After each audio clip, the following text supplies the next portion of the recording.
सात संगत जी प्यार से कहना। धन्यकार जी। सात संगत के अंतिम समागम प्रोग्राम, सत्संग प्रोग्राम, और फिर इसका उद्देश्य भी बताया गया कि ये यात्रा जिसको कल्याण यात्रा कहा जा रहा है, ये कल्याण करने किसका आई है, ये यात्रा किस लिए बनाई गई है, किसके कल्याण के लिए बनी गई है। सात संगत,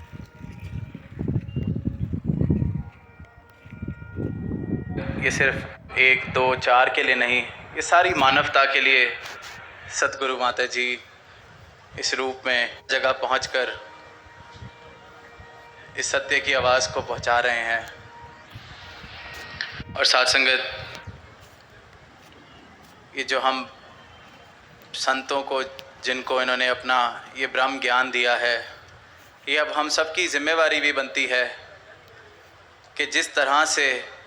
ये हमें बता रहे हैं, जिस तरह से ये हमें आदेश निर्देश दे रहे हैं, हम अपने जीवन को उस राह पर चलाएं। क्योंकि फिर वो रोशनी जो हमें मिली है, जैसे अक्सर सतगुरु माता जी अपने विचारों में कहते हैं कि खुद तो मुख उजला हो गया है,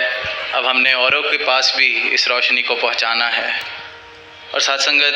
रोशनी को कभी शोर नहीं मचाना पड़ता अपनी रोशनी दिखाने के लिए, शब्दों का उच्चारण भी नहीं करना पड़ता अपनी रोशनी दिखाने के लिए।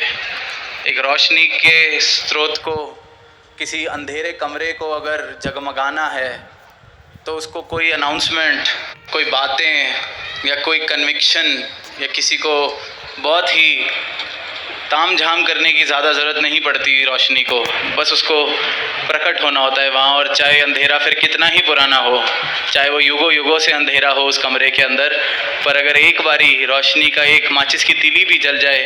तो चाहे वो जितना भी पुराना अंधेरा है, सालों का, युगों का, वो उसी पल ख़त्म हो जाता है।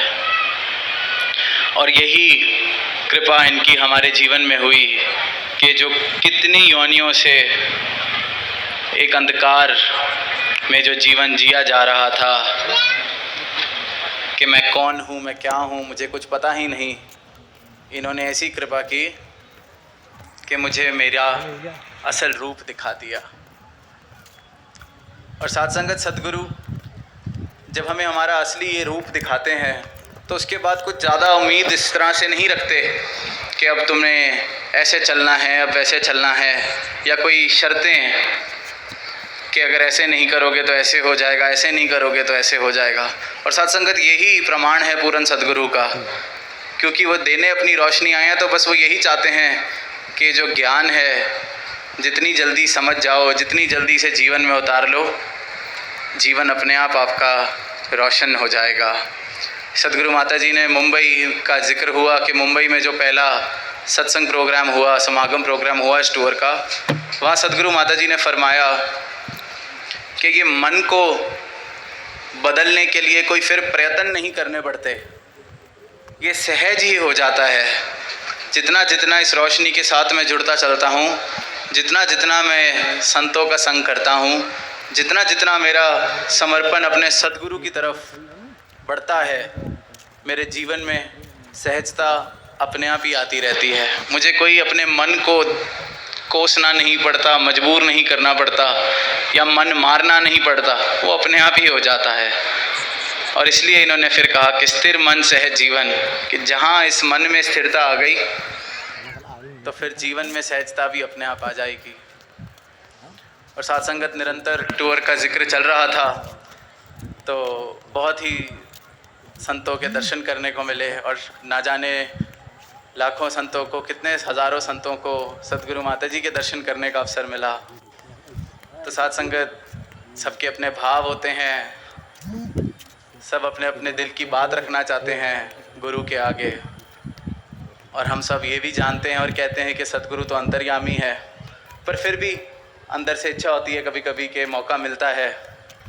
तो कुछ कह दिया जाए, चाहे एक शब्द ही कह दिया जाए, लाइन में चलते चलते हम बस कुछ कह दें। तो साथ संगत, कभी कभी महात्मा लाइन में जब चल रहे होते हैं, क्योंकि दास अक्सर साथ ही खड़ा होता है, तो सुनने को मिलता है कि आवाज़ आती है कि इसको थोड़ा आशीर्वाद दीजिए, इसको थोड़ा सा हाथ रख दीजिए। और साथ संगत, थोड़ी सी उस वक्त तो हंसी आती है, प्यार भी आता है कि भाव कितने भोले। पर साथ संगत फिर सवाल दास ने इस टूर पे, क्योंकि काफ़ी बार ये शब्द दास के कान तक पहुँचे, तो खुद से ही पूछा कि थोड़ा आशीर्वाद क्यों चाहिए, पूरा लो। थोड़ा हाथ क्यों चाहिए, पूरा लो।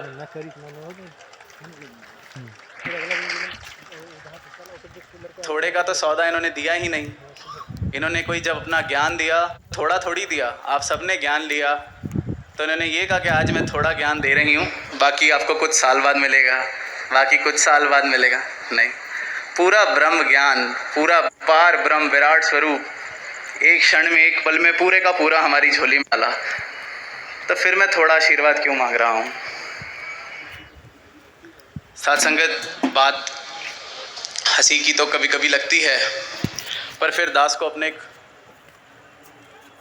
बचपन की बात याद आती है कि दास के नाना जी ने एक बारी दास को ऐसे ही कुछ बात चल रही थी तो चेतन किया कि बेटा, सदगुरु के आगे कभी भी खड़े होने को मिल जाए मौका, तो ज़बान चुप बेहतर है,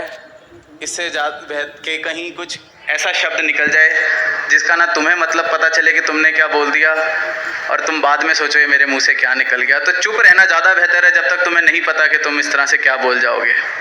और साथ संगत, दास फिर यही सोचता है कि कई बार हम कितनी मूर्खता इस तरह से कर जाते हैं खुद ही, क्योंकि हम सोच रहे होते हैं कि हम बड़ी समझदारी वाली बात कर रहे हैं। हम सागर के आगे खड़े होकर एक कटोरी पानी मांग रहे हैं,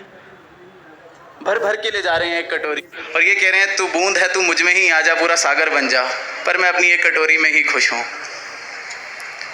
तो साथ संगत, अरदास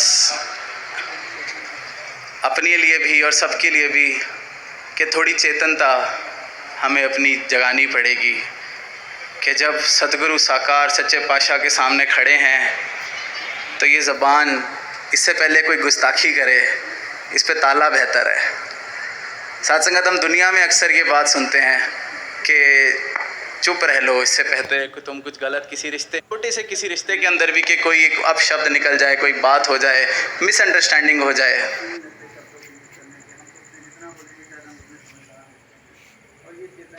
लेकिन इंसान, साथ संगत, क्योंकि शब्द मुफ्त हैं, कहीं पैसे नहीं लगते शब्दों को यूज़ करने के, हम सोचते हैं जितना बोलेंगे शायद हम उतने समझदार लगते हैं, और ये चेतन करते हैं। और हरदेव वाणी में फिर बाबा जी ने भी चेतन किया है कि निरंकार ये मौन है कितना, हम भी कम बोला करें।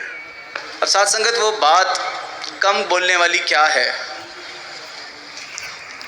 कि ये हम अक्सर जब बात करते हैं, जब ज़रूरत से ज़्यादा बात हो रही होती है, तो हम अक्सर देखते हैं कि या हम निंदा की तरफ बढ़ रहे हैं, या हम चुगली की तरफ बढ़ रहे हैं, किसी ना किसी ऐसी चीज़ की तरफ बढ़ रहे हैं जो शायद मैंने अगर ना भी की होती तो मेरे जीवन में ख़ास फ़र्क नहीं पड़ता।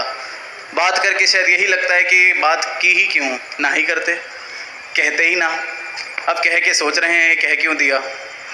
और इसलिए निरंतर सदगुरु माता जी अपने विचारों में जिक्र करते हैं कि भक्त चेतन होता है, जिसको इस परम सत्ता का चेता हो चुका है, तो फिर ये दुनियावी चीज़ों का चेतनता तो उसके अंदर अपने आप आ जानी चाहिए कि क्या देखना है, क्या नहीं देखना,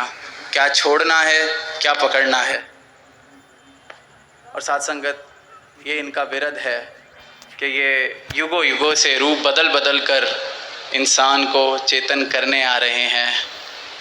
चेतनता प्रदान करने आ रहे हैं, भटके हुए को रास्ता दिखा रहे हैं। जो आंख बंद करके ज़बरदस्ती इस रोशनी से परे होना चाह रहा है, उसको भी अपनी करुणा से, अपनी दया से